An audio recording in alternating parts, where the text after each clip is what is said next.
सपना मदान दई हरिश्चंद्र दानी और सत्य के कारण बर बेचा गए तीनों प्राणी। बोलो काली मैया की। सपना मदान करे दानी काशी में बेचा गए सत्य के कारण तीनों प्राणी। काशी में बेचा गए सत्य के कारण तीनों प्राणी। सपना मदान करे दानी काशी में बेचा गए सत्य के कारण तीनों प्राणी। काशी में बेचा गए सत्य के कारण तीनों प्राणी।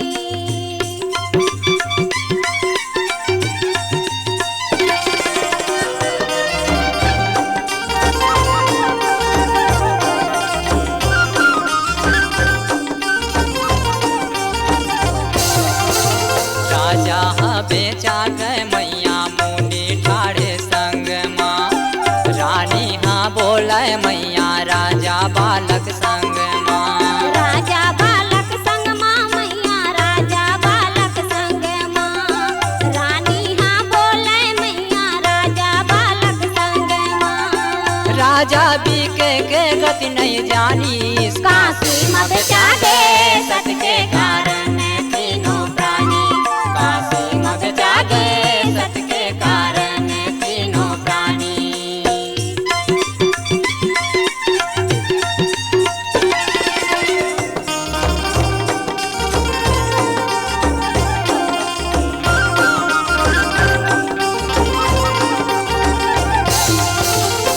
राजा लाले लिस मैया एक बड़े जोग हा। मारे घट के पहरा दे इस बोला बड़े डोम हा।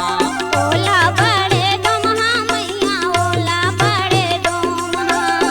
मरघट के पहरा देइस ओला बड़े डोमहा। घर राजा डोम घर पानी। काशी में बेचा गए सत्य के कारण तीनों प्राणी। काशी में बेचा गए सत्य के कारण तीनों प्राणी।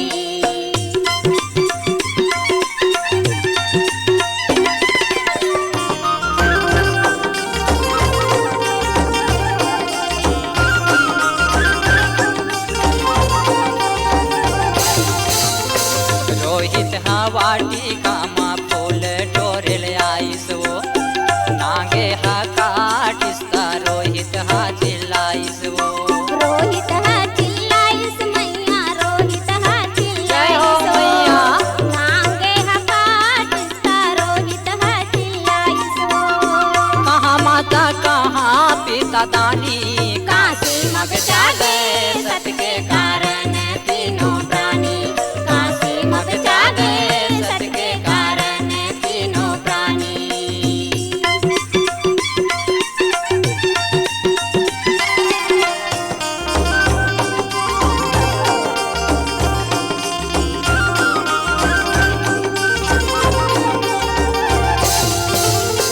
रोहित के यारो सुन के तारा दौड़त आइस वो। रोहित के लाश देख के मूर्छा हो आइस वो। मूर्छा हो आइस मैया मूर्छा हो आइस वो। रोहित के लाश देखे मूर्छा हो आइस वो। बेटा छूटे राजा यौ राजधानी। काशी में बेचा गए सत्य के कारण तीनों प्राणी। काशी में बेचा गए सत्य के कारण तीनों प्राणी।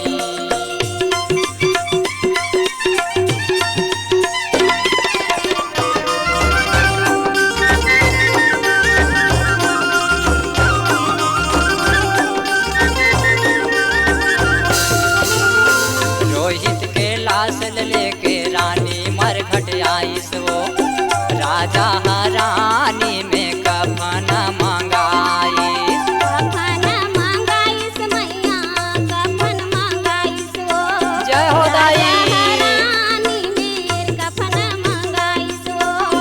यचराला फाड़ के देव रानी। काशी में बेचा गए सत्य के कारण तीनों प्राणी। में बेचा गए सत के कारण तीनों प्राणी।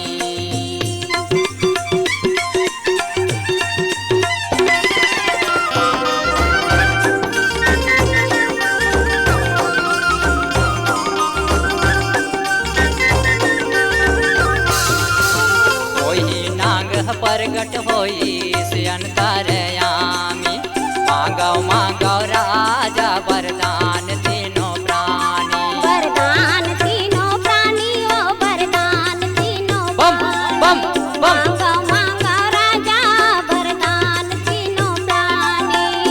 तोरे चरण के हवा दासी काशी में बेचा गए सत के कारण तीनों प्राणी। काशी में बेचा गए सत के कारण तीनों प्राणी। सपना मदान करे दानी काशी में बेचा गए सत के कारण तीनों प्राणी। काशी में बेचा गए बम सत बम के कारण तीनों प्राणी। काशी में बेचा गए सत के कारण तीनों प्राणी। काशी में बेचा गए सत के कारण तीनों प्राणी। काशी में बेचा गए